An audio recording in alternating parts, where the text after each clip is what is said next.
reparou que parece existir uma regra não escrita no Brasil?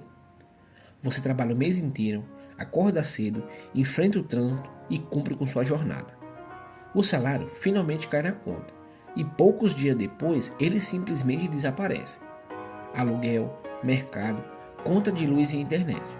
Quando você percebe, o dinheiro acabou.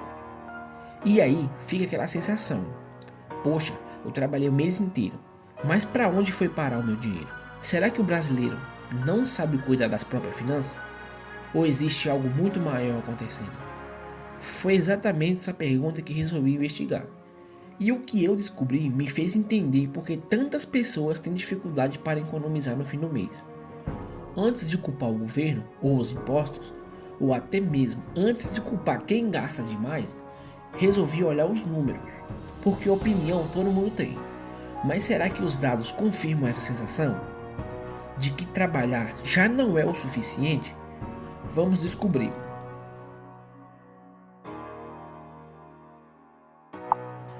A primeira hipótese parece bastante simples. Talvez o brasileiro simplesmente ganhe pouco. Hoje, o salário mínimo no Brasil é de aproximadamente R$ 1.600. Já a renda média do trabalhador gira em torno de R$ 3.500 por mês. Quando olhamos apenas esses números, muita gente pode pensar: bom, R$ 3.000 não parece tão ruim. Mas aí surge outra pergunta: será que esse dinheiro realmente compra o suficiente para viver? Porque uma coisa é quanto você ganha, outra completamente diferente é quanto sobra depois de pagar todas as contas. Foi aí que comecei a olhar para o custo de vida e as coisas começaram a fazer mais sentido.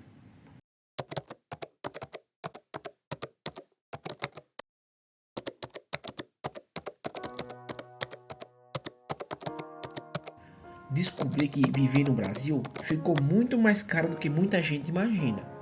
Em muitas capitais, uma pessoa precisa de algo entre R$ 3.000 a R$ 5.000 por mês para viver com o mínimo de conforto. No interior, esse valor costuma ser menor. Mesmo assim, continua acima da realidade de boa parte da população. Basta pensar na rotina. Todo mês existe aluguel, supermercado, energia, água e internet. Em caso de doenças, remédio. Quem tem filho ainda precisa pensar na escola. Quem depende de carro precisa colocar combustível. E quem mora em cidades como São Paulo ou Rio de Janeiro enfrenta custos ainda maiores. Nesse momento comecei a perceber uma coisa: o problema talvez não seja apenas ganhar pouco, talvez fosse o custo de vida. Mas aí existe ainda outra informação que chamou muito minha atenção.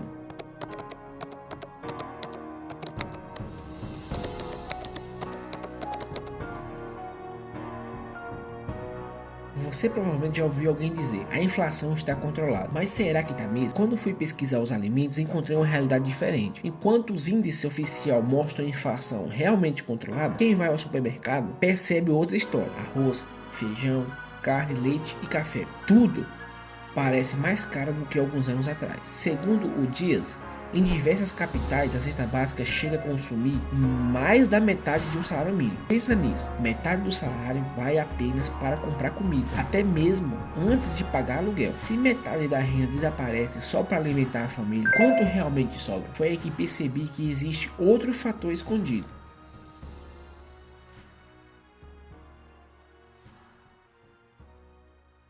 No Brasil, boa parte dos impostos não aparece claramente para quem compra. Eles já estão embutidos nos produtos. Quando você compra arroz, você paga imposto. Quando abastece o carro, também paga. Quando paga energia, existe imposto. Isso faz com que quem ganha menos acaba comprometendo uma parte muito maior da renda apenas consumindo produtos básicos. E esse modelo faz muita gente sentir que trabalha bastante, mas vê pouco resultado no fim do mês. Só que ainda faltava uma peça nesse quebra-cabeça.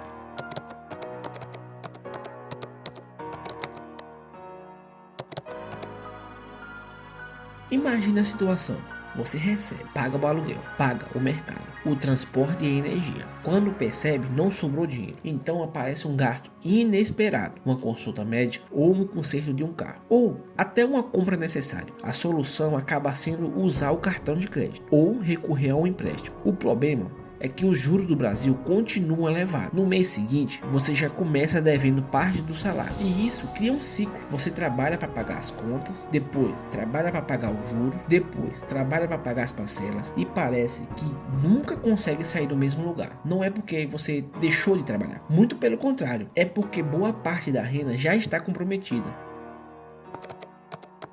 Depois de pesquisar tudo isso, eu percebi que não existe apenas um culpado. O salário de muitos brasileiros ainda é baixo sim. O custo de vida aumentou? Com certeza. Os alimentos pesam cada vez mais no orçamento. Os impostos estão presentes em praticamente tudo. Os juros dificultam sair das dívidas. E quando tudo isso começa ao mesmo tempo, guardar dinheiro deixa de ser um objetivo e passa a ser um privilégio. Isso não significa que a educação financeira não seja importante. Ela é. Controlar os gastos faz diferença sim. Planejamento também faz diferença. Mas também é verdade que existe um cenário econômico que influencia diretamente a vida de milhares de famílias brasileiras. Talvez por isso tanta gente tenha a sensação de trabalhar cada vez mais e ver cada vez menos o resultado. Agora eu quero saber a sua opinião. Na sua realidade, qual é o maior problema? É o salário, os impostos ou o custo de vida? Ou até mesmo o juro? Escreve aqui nos comentários que eu vou ler cada uma resposta. E quem sabe no próximo vídeo não nasça justamente a discussão que acontecerá aqui nos comentários.